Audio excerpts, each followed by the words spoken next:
Considering making the switch from Performance Max to standard shopping campaigns?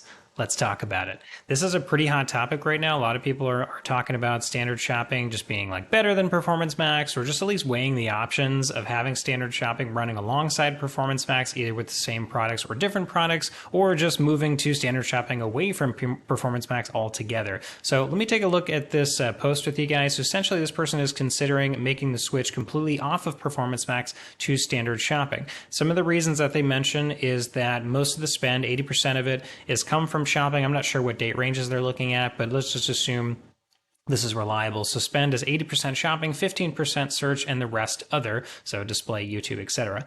Conversions come 70% from branded keywords and 30% from generic. The problem, as stated here, is half of the clicks are competitor keywords and other junk clicks that never convert. Okay, those clicks are not cheap, so I'm thinking of switching to standard shopping plus remarketing. They probably mean display and or YouTube remarketing, especially as the season for my product is cooling down for the winter and need to squeeze every conversion out of my budget.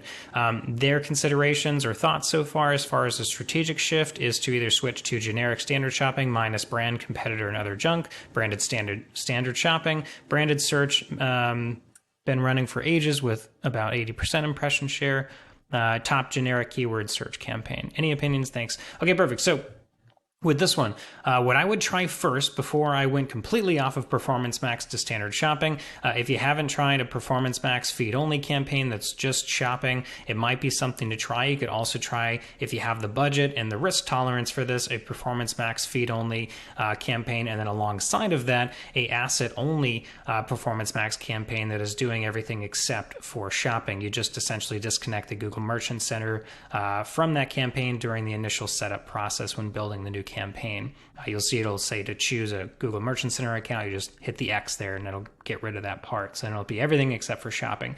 I would also consider either with that or just to add it to your existing campaigns before you make these major changes. If half the clicks are competitor keywords, and you're probably limited if you don't have the date range selector in Performance Max yet, to just a 28-day and 7-day date range. If in the last 28 days, half of those are competitors, I don't know how reliable that's going to be. If that's just current, maybe there's some trends or a competitor that's getting more aggressive on their campaigns, but regardless, assuming that's going to stay the same, what I would try first is use brand lists and add, if you can, those competitor brands to the exclusion lists via brand lists. So essentially go to brand lists, add those competitors, their brand names to that brand list, apply that to the Performance Max in question, see if that helps, because then you'll be reallocating the budget to search terms that are not those competitor brands.